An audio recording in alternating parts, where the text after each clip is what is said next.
अस्मिता जी दिल्ली से।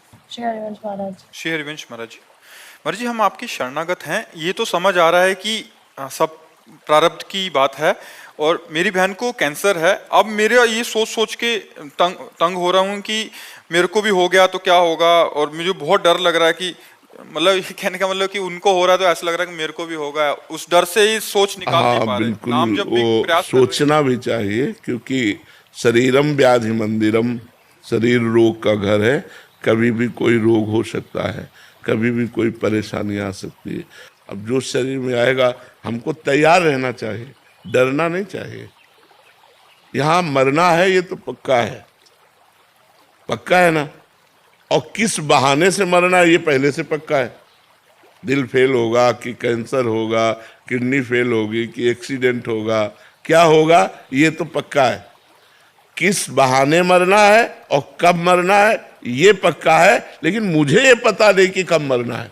मरना है तो डरना क्या है यार, 100-200 बार थोड़ी मरना है, एक बार मरना है। एक बार हिम्मत करो और राधा नाम का स्मरण करते हुए शरीर को श्री जी को दे दो। मैंने आपको दिया, अब चाहे इसमें कैंसर रूप से कृष्ण आवे, चाहे कृपा रूप से आवे, मुझे कोई परवाह नहीं, मैं आपकी हूँ, मैं आप तो। पर इतना समर्पण होना बड़ा कठिन होता है। अब जैसे भगवत कृपा से हम लोगों को इतनी फिक्र थोड़ी है, बिल्कुल पाई भर फिक्र नहीं। एक अपार मस्ती बनी रहती है, एक अपार सुख बना रहता है। ये सब दुख क्या है, आज मर जाए शरीर, इससे क्या लेना देना है। जब तक सेवा है तब तक सेवा कर रहे हैं, जिंदा है और मर गया तो जाके दिव्य सेवा करनी श्री जी की। हमको श्री जी से अलग थोड़ी रहना है। हाँ, अगर इसी शरीर पर प्यार करते जैसे आप करती हो, उसका कष्ट देख के वो डर आ जाता, मेरा प्रारब्ध भी कहीं ऐसा। हाँ तो डरो, हम तो कहते डरो, डरना अच्छा है। डर कर भगवान की शरण में जाओ। जो सभी तावा शरणाई रखियो ताई प्राण की नहीं। भगवान कहते हैं यदि भयभीत होकर मेरी शरण में आ जाओ तो मैं तुम्हारी रक्षा कर लूंगा। भगवान सब कुछ काट सकते हैं, प्रारब्ध भी काट सकते हैं। अगर वो प्रारब्ध देंगे तो उतना बल दे देंगे। इसलिए नाम जप करो, भगवान की शरण में रहो। डरना ठीक है, डरोगे तो अच्छा बन जाओगे, निडर हो जाओगे, ऐसी स्थिति प्राप्त हो जाएगी। और डरोगे नहीं तो भोगों में मस्त हो जाओगे, पता नहीं चलेगा कब शरीर कहाँ किस तरह से। अरे ऐसे ऐसे रोग हो रहे हैं। अब कैंसर तो ऐसे हो रहा है जैसे जुकाम बुखार, जैसे जुकाम बुखार ऐसे लोगों को प्राय कैंसर हो रहे हैं। जवान जवान लोगों को कैंसर हो रहे हैं, माता बहनों को कैंसर हो रहे हैं। ये बड़ा भयानक और बड़ा कष्टप्रद रोग है, बड़ा कष्टप्रद रोग है। ये कोई मतलब पूर्व प्रारब्ध होते हैं तभी। अब कलयुग में तो ये सब बाहुल्यता ही रहेगी, इसलिए खूब नाम जप करो और भगवान के आश्रित रहो। अर्जुन पांडे जी उज्जैन से। राधे राधे महाराज। महाराज जी, आध्यात्मिक प्रेम और व्यक्तिगत प्रेम में क्या अंतर है? व्यक्तिगत प्रेम स्वार्थ को लेकर होता है, देह को लेकर होता है। और आध्यात्मिक जो प्रेम होता है वो आत्मा को लेकर होता है, भगवान को लेकर होता है। स्वार्थ और परमार्थ में बड़ा अंतर है। स्वार्थ विनाशी है, जहाँ प्रेम हो ही नहीं सकता है। यहाँ संसार में कोई प्रेम थोड़ी करता है, राग करता है, मोह करता है, आसक्ति करता है, कामाशक्ति, मोहाशक्ति, रागाशक्ति। प्रेम नहीं होता।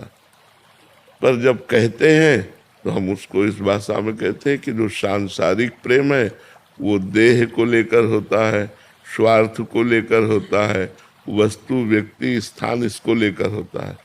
और जो परमार्थिक प्रेम है वो आत्मा को लेकर होता है, वो भगवान को लेकर होता है। इसलिए वास्तविक प्रेम शब्द तो आत्म प्रेम ही है, भगवत प्रेम ही है। ये राग और कामना और आसक्ति और मोह के नाम से कहा गया है, जिसे आप सांसारिक प्रेम कहते हैं। हिंदू सिंह जी। राधा वल्लभ श्री। महाराज जी, आपके चरणों में कोटि कोटि प्रणाम। महाराज जी, इष्टाकार वृत्ति करने के लाभ विधि जानकर क्या मैं चल सकता हूँ? क्यों नहीं चल सकते? चलने में क्या परेशानी है? आए ही वो भगवान की प्राप्ति के लिए, मानव जन्म ही मिला है, तुम्हारे अंदर पूरी सामग्री है जिससे भगवत प्राप्ति कर सकते हो। आपका जन्म ही भगवत प्राप्ति के लिए हुआ है। अब आप उसे भूल जाओ और भोगों में अपना समय नष्ट करो, वो आपकी कमी है। नहीं तो भोगों को धर्म पूर्वक भगवत अर्पित करके भोगते हुए और भगवान का स्मरण करते हुए सत्कर्म करते हुए हम भगवत प्राप्ति के लिए आए हैं। हम भगवत प्राप्ति करेंगे। कोई नशा मत करो, पापाचरण मत करो, गंदी बात न देखो, न सुनो, न बोलो और नाम जप करो। अब इष्टाकार वृत्ति होने लगेगी। ठीक है। योगेश कुमारी जी, राधे राधे महाराज जी। महाराज जी, आत्मा, परमात्मा और गुरु में कौन सर्वोच्च है? एक ही बात है, जो आत्मा है वही परमात्मा है, जो परमात्मा है वही गुरु है। गुरु साक्षात परब्रह्म, तस्मै श्री गुरुवे नमः। जो परब्रह्म परमात्मा है वही हमारे ऊपर कृपा करने के लिए मनुष्य रूप में आकर के गुरुदेव के रूप में हमें अपने चरणों की शरण में ग्रहण करते हैं। वो परमात्मा ही है, वो मनुष्य थोड़ी है। गुरुदेव को जो मनुष्य समझता है उसका कभी कल्याण हो ही नहीं सकता। जो अपने गुरुदेव को गुरुर ब्रह्मा, गुरुर विष्णु, गुरुर्देव महेश्वरा, गुरु साक्षात परब्रह्म, तस्मै श्री गुरुवे नमः। गुरु साक्षात परब्रह्म है और जो परब्रह्म परमात्मा है, आत्मा हरिवंश प्रगट परमानंद श्री हरिवंश प्रमाण मनम, वही जो हरिवंश आचार्य हैं, गुरुदेव हैं, वही हमारी आत्मा है। तो आत्मा, परमात्मा और गुरुदेव ये एक ही तत्व के पर्यायवाची शब्द हुए, कोई अंतर नहीं है। गुलशन जी, महाराष्ट्र से। जय जय श्री राधे। श्री हरिवंश महाराज जी, आपके चरणों में कोटि कोटि प्रणाम। गुरुदेव, आप जी कहते हैं कि किसी पर दोष दर्शन मत करो, खासकर किसी वैष्णव भगवान पर तो बिल्कुल भी दोष दर्शन मत करो। ये जानकर भी दोष दर्शन स्वतः ही हो जाता है महाराज जी। ये हमारे अंदर एक कमी है जो हम छिद्रान्वेषण करते हैं। छिद्रान्वेषण माने दूसरों के दोषों का दर्शन नहीं करना है। क्यों नहीं करना? जब वो गंदा आदमी है तो परमात्मा भी अंदर विराजमान है, ये क्यों नहीं देखा? क्रियाएं जो हो रही है, जैसे एक कठपुतली नाच रही है तो अज्ञानी जीव कठपुतली को बुरा भला कहेगा, लेकिन जो विवेकी पुरुष है, जानने वाला है, वो कठपुतली को दोष नहीं देगा, उस नचाने वाले को। वाह यार, क्या कलाकार है नचाने वाला। तो हमारे भगवान 3 प्रकार का नाच नचा रहे हैं पूरे जगत में, सतोगुणी, रजोगुणी और तमोगुणी। तो सतोगुण निर्दोष है, रजोगुण और तमोगुण में दोष है। तो कोई रजोगुणी है, कोई तमोगुणी है, कोई कामासक्त है, क्रोधासक्त, लोभासक्त, मोहासक्त, ऐसी लीलाएं कर रहा है, इन्हीं में तो दोष है। और कोई भगवद आसक्त है, भजन कर रहा है। तो मेरे भगवान की सब लीला हो रही है, जैसे ये गलत कर रहे हैं तो हम इनकी गलती ना देखकर इनमें भगवान विराजमान ये देखें ना। सिय राम में सब जग जानी, करो प्रणाम जोर जुग पानी। इनमें गलती जो दिखाई दे रही वो हमारे अंदर है। अगर हमारे अंदर गलती ना हो तो इनमें गलती दिखाई नहीं देगी। जैसे हमसे पूछो कि कोई गलत है तो हमें लगता है कोई गलत नहीं। भाई वो बेचारा विवश है भगवान की माया से, उसमें क्या है? भगवान चाहे तो 1 मिनट में उसे महात्मा बना दे, और वही छूट दिए इसलिए माया रौंद रही है। विचार करो, विवेक करो, क्या आप में दोष नहीं है?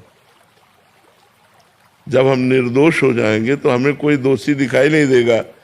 और बुरा जो देखकर मैं चला, बुरा न मिलिया कोई, जो दिल खोजूं आपनो, तो हमसे बुरा ना हो।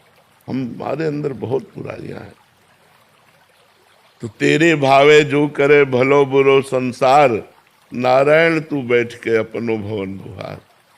जो जैसा चल रहा है भगवान की माया से युक्त है।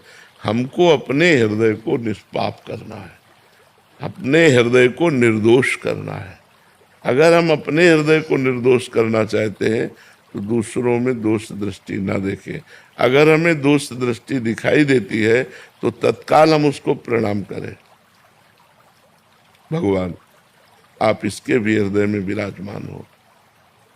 मेरे अंदर जो दोष दृष्टि देखने की प्रवृत्ति है नाथ, इसको नष्ट कर दो, आप बच जाओगे।